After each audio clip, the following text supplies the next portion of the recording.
A Harvard Business Review study found that 72% of candidates who did not receive a job offer failed to make a great impression. So if only 28% of people get job offers, how do they do it? When you go for a job interview, most of the time the first question they will ask you is, tell me about yourself. And your answer will set the tone for how the rest of the interview goes. The answer to that one question told me everything I need to know. So in this video, I'll show you how to answer this question. I'll help you tailor an answer that is perfect for you, which will include a mind-blowing technique that you're not going to find in any other YouTube video about this topic. By the way, that's not a clickbait statement. I watch a lot of YouTube videos. I'll show you step-by-step how to prepare for the interview question. So, tell me about yourself. Give you an easy formula with examples that you can use to answer this question, and then the technique that will get the interviewer on your side. But before we get into it, let's start with a hot take.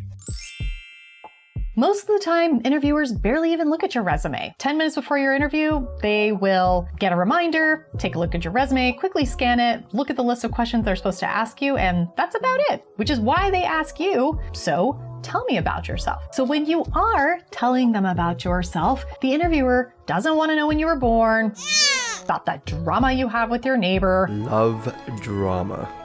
Or why you like long walks on the beach. None of that is relevant. This is a job interview. What the interviewer wants to know is why you will be a good fit for the job. Jobs are open because a company is looking for somebody with a particular set of experiences who is able to do a job and solve an existing problem. The company is telling you what they need in the specific role based on the job description. Now, most candidates in interviews will highlight their greatest accomplishments about what they've done in the past, which is relevant, but most of the time candidates don't relate their past experience to the job that they're interviewing for, and your interviewer probably won't care about the project that you completed that you're super proud of because it really doesn't have anything to do with the job that you're interviewing for. So what you need to do is get to the core of why this job is open and what the company needs in the person that they want to hire. So here's what you're going to do. A few days before your interviews, do prep work. Start by taking a look at the job description and read through all of the responsibilities. Think of the lines in the job description as problems that the business needs solving. Those are the problems, and you are going to be the solution to their problems. Oh my God! Okay, it's happening! So what exactly is the problem that you're trying to solve? Every business's biggest problem is not making enough money to run itself, pay its employees, and grow the business. What you have to do is to take a look at the job description through the eyes of a business owner to understand what the company actually needs. For example, if you're applying for a job as a front desk receptionist at a hair salon, and the job description says, answer all customers' questions and address their complaints. What does this mean? Let's break it down. Answer all customers' questions. So ask yourself, what's the problem here? If a receptionist can't answer a customer's questions, then that customer is going to get frustrated and take their business elsewhere. The business wants an employee who's going to come in, learn about how the salon operates, who the hairdressers and colorists are, how the business is run, what each person specializes in, know the products that the salon sells, and so on. So going back to the job description, the last part says, addresses their complaints. What are some common complaints at a hair salon? Probably not being able to get an appointment with their favorite stylist or getting a bad haircut. Now, if a customer can't get an appointment with their favorite stylist, they may go get their hair done somewhere else, and the business will lose money. Now, if the salon has a receptionist who can address the customer's complaints, then the customer will be happy and keep doing business at the salon. So now that we've broken down this sentence, look back into your work history and create a statement that talks about your past experience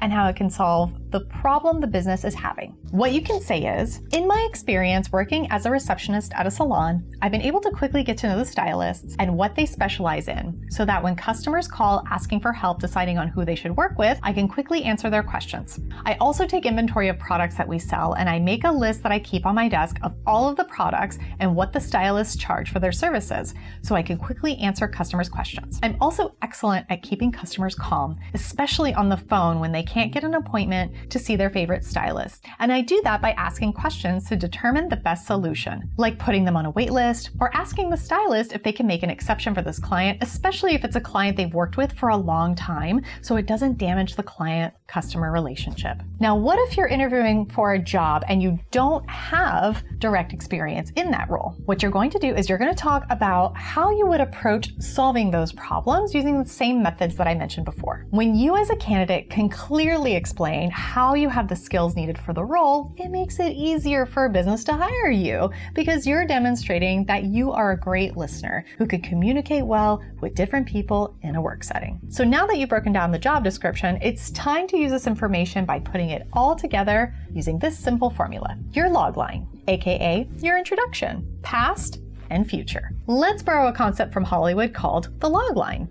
A logline is 1 or 2 sentences long, and it's a short description of a story of a movie that gives a basic idea about what it is in a few sentences. Think of it as a summary of the main points. So for example, the logline in The Lion King could be, after he wrongly takes the blame for his father's death, a lion cub grows up in exile and must return to his unlikely friends to reclaim the throne from his evil uncle.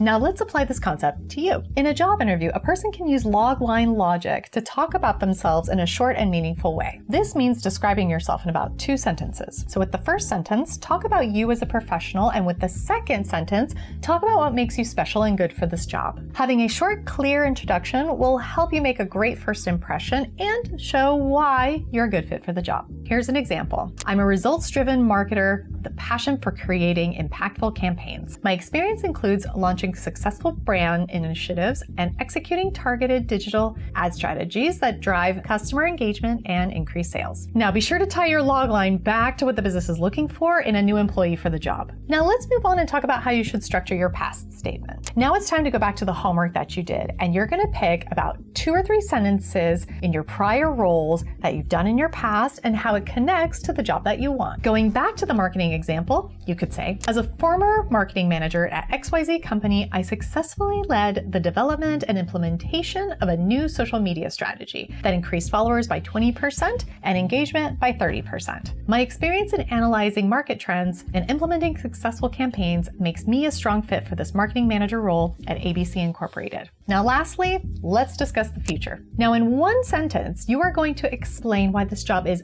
perfect for your next step in your career journey. Here's an example. I'm interested in this role because I want to further my career in marketing, and I believe that this job is the perfect next step for me. So now that I've said all of that, it's time for me to scramble your brain, because everything I just taught you was leading you up to this moment.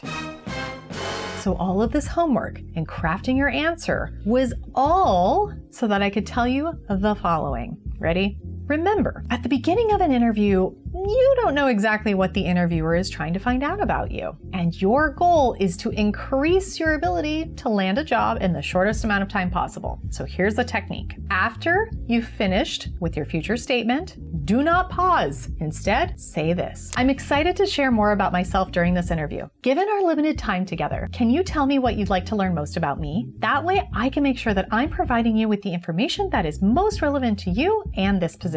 Interviewer mind blown. But you're not done yet. This is the most important thing you can do after you make this statement, and that is nothing. Absolutely nothing. Say nothing, do nothing. It's no hassle. All I'm saying. Knock, knock. Who's there? Shh. Because what you've just done is you've made the interviewer's head spin around inside, because most candidates don't do this. So you need to give your interviewer time to comprehend and process what you've just said. So stay silent and don't worry. I know it feels awkward. Fight the feeling to say something. Your interviewer will respond, and they'll either let you know what they want to learn more about you, or they'll say no, and then they'll just move on. Now, if you've enjoyed this video, give this a like and a subscribe. And if you want some tips on the biggest mistakes that I see in resumes, go ahead and check out the video prior to this one. Thanks for watching.